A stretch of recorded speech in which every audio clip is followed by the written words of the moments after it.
A single mom sold her one night to her boss just to raise $250,000 for an operation to save her son from cancer. She assumed they would never interact again after that night. Little did she know that her boss Zine had truly fallen in love with her and offered her $300,000 to sleep with him again. Sarah was disgusted and ignored him outright until he discovered that she had sacrificed herself to save her son. Zine was overcome with guilt. He keeps apologizing to Sarah, saying he didn't know what she's going through. If he would have known, he wouldn't humiliate her like that. Just when he's about to confess his love to her, Sarah drops the bag with $250,000 on the table and leaves. Though she'd sacrifice anything for her son, she can't forgive Zane for trampling her dignity, and repaying the debt means severing ties entirely. Frustrated, Zine goes alone to the villa in the mountains where he lived as a child. He's been trapped in the shadow of his parents' failed marriage. During his childhood, his parents fought every day. His mother accused his father of infidelity, then took Zine away and banned all contact with his father. His father eventually died in the arms of his mistress. As a result, Zine was prejudiced against women. So, when Sarah asked for money, Zine treated her as an immoral woman and made dirty demands. But upon learning the truth about her sacrifice, the beliefs he'd always held begin to crumble. A few weeks later, the architect's awards ceremony begins. The gentleman Lee Haram enthusiastically picks up Sarah and Herson for the ceremony. Zine, shutting his disheveled look, arrives dashingly and sits down before them. He even engaging her son in conversation and gently stroking his head. Sarah feels uncomfortable and interrupts the conversation by pushing some juice to her son.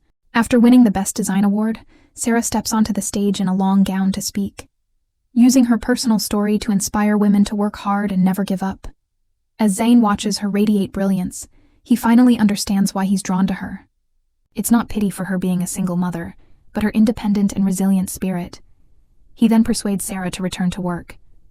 "I know you quit because of me. Starting today, I'll hand over all my business to Karam and leave the company for a while. You'll work directly with Karam and I promise not to interfere." Sarah is very impressed.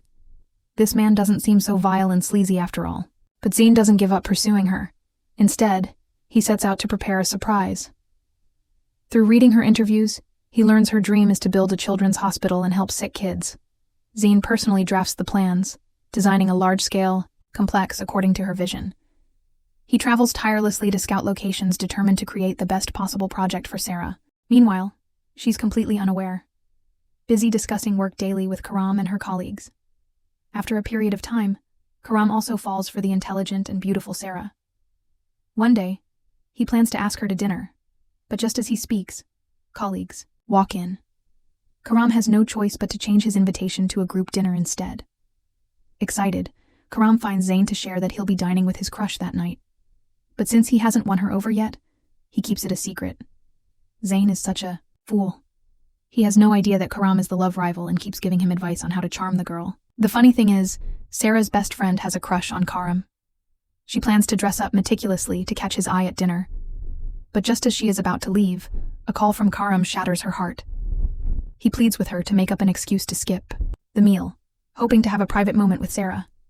Tima realizes the man she likes is interested in her friend and chooses to suffer in silence. Soon, Zane's subordinate Mr. Whale also receives the notice. Sensing romantic sparks, he hurries to inform Zine. It's then that Zane realizes Karam likes the same woman he does. A surge of jealousy instantly overwhelms him. Karam invites Sarah to an upscale restaurant, ready to ask her to be his girlfriend. But before he can pop the question, his friend bursts in and interrupts. Sarah mistakes the setup for Zine using Karam as bait to lure her into a meeting. Hating being deceived, she storms out in a rage. Zine chases after her and blurts out, "I love you. I tried to stay away, but I can't." Sarah's eyes widen in shock, but her heart remains cold. She doesn't trust him, firing back that if he truly loved her, he never would have insulted her like that. Hearing this, Karam has mixed feelings and blames Zane for deceiving him. Zane hesitates to reveal the deal from that night, brushing it off as personal business. Karam feels betrayed, like a knife in the back from his own friend. After cooling down, Zane goes to Karam's yacht to apologize. He admits it was love at first sight with Sarah, but his parents' failed marriage left him terrified of love too, ashamed to confide in anyone. As decades-long friends, Karam understands his trauma all too well and forgives him. To please the single mother, Zain invests tens of millions to build a hospital specializing in treating children with cancer.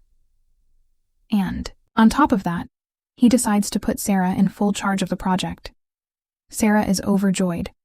This has always been her lifelong dream. Just as her resentment toward him begins to fade, paparazzi unexpectedly assist in pushing their relationship forward. Photos of them last night outside the restaurant have been posted online. Sarah asks Zain how to handle it. After all, Zain is a well-known local entrepreneur. It would have a negative impact on him, but Zain couldn't care less and sees no shame in it. If she's concerned, he's willing to publicly clarify the situation to prevent misunderstandings about her. This touches Sarah deeply. 5 years have passed since her husband died, and she's never been anyone's top priority since then. Zain seizes the moment to confess his love again. Although Sarah still refuses, she at least no longer hates him and wants to work with him as a colleague. Zain isn't discouraged. The more steadfast Sarah is, the more he sees her as a woman he can rely on. In the afternoon, a supplier approaches Sarah to propose a partnership, but his company lacks the required qualifications. He only wants to secure the deal through bribery. With high moral standards, Sarah rejects him without hesitation.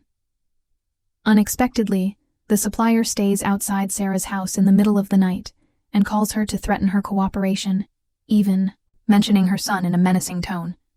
Sarah is at a loss for what to do. Tima's first instinct is to call the boss. Zain is instantly furious. Who would have the audacity to threaten my woman? By the time he drives to Sarah's house to confront the supplier, the man has fled. Zain immediately calls his subordinate to investigate the supplier's background. He reassures Sarah not to be afraid. He'll solve it. As long as I'm here, no one can hurt you. Before leaving, he speaks gently to her son. Be good and listen to your mom. Sarah realizes he's truly a responsible man. After several rounds of investigation, Zain finally tracks down the supplier's location. Both Zain and Karam grab the man by his collar and pin him harshly against the wall. At this moment, their goal is the same. Anyone who dares threaten the woman they love is courting death. After a verbal warning, the two civilized men leave. The supplier nurses a grudge and bites his time for revenge. Unbeknownst to them, the supplier's audacity stems from a mastermind, none other than Zain's corporate rival. The billionaire personally drives his luxury car to pick up the woman he loves for an art exhibition. They pause together before a painting. Zain gazes at her tenderly, declaring she's as beautiful and noble as the lady in the artwork. Such provocative words make Sarah's cheeks flush. Zain's mother doesn't share his ability to see nobility in humble things. Deeply entrenched in class prejudice, she believes her son should marry into an equal family. Ever since seeing photos of Sarah with Zain, she suspected Sarah of seducing her son. At the exhibition, she looks disgusted and demands to know the truth between Sarah and her son. Sarah explains that there's nothing going on between them. It's all a rumor. The mother doesn't believe her and tries to give her a hard time. Luckily, Zain comes back. The mother immediately changes her attitude and praises Sarah for being a good architect. The unsuspecting Sarah fails to see through her ulterior motives. The next day, Zain pays a high price for the painting Sarah was obsessed with and mails it to her. Though she adores it, the gift weighs on her. After all, she's not just responsible for herself anymore. With a young son to care for, she's terrified to risk another relationship. Zain understands her concern and says he will always wait for her. It's hard for her not to feel something for such an exceptional man. Weeks later, Zain invites hundreds of social elites to the new project's launch event.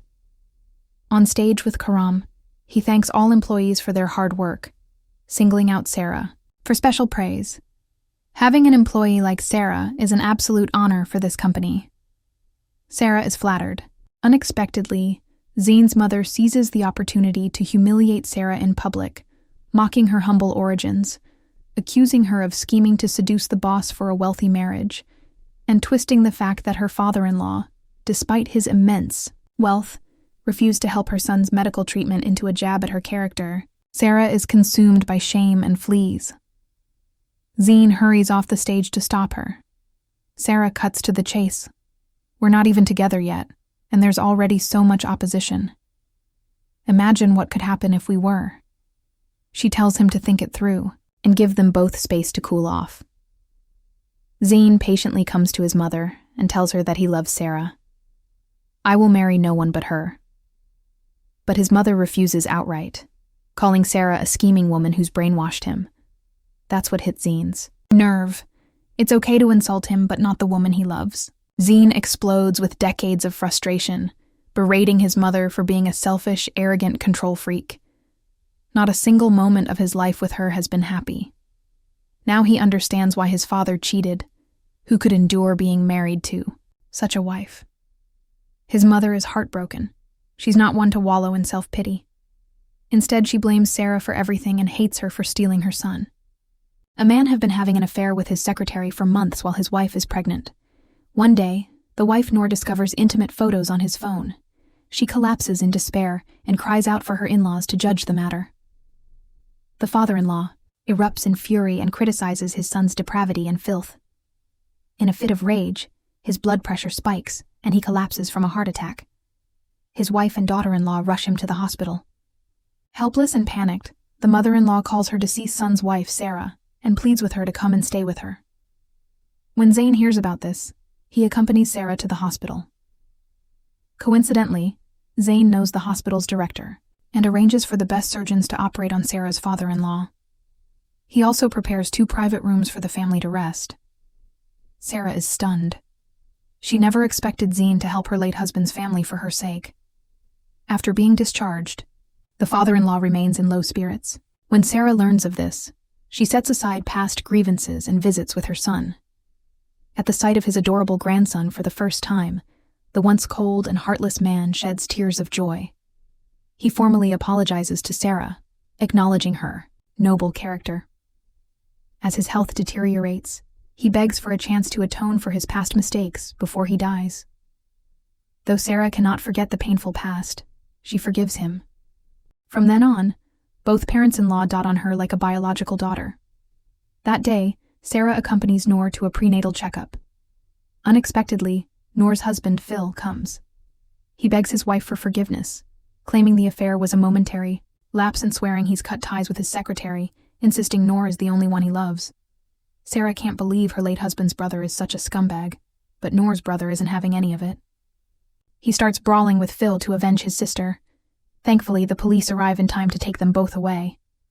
Sarah stays with Noor and the mother-in-law to sort things out at the police station. Zayn comes to the police station as soon as he learns about it. "If there's anything I can do, please let me know." Just then, Phil storms out, sneering that now his brother has been dead. Sarah has no business with their family. Zayn warns him off, chasing him away with a threat to leave. Sarah alone. After the series of events, Sarah sees more clearly than ever that Zion is truly reliable, and her feelings for him grow stronger. In front of him, she no longer denies that she has a crush on Zayn, but admits she's not ready to dive into a new relationship. This gives Zayn hope.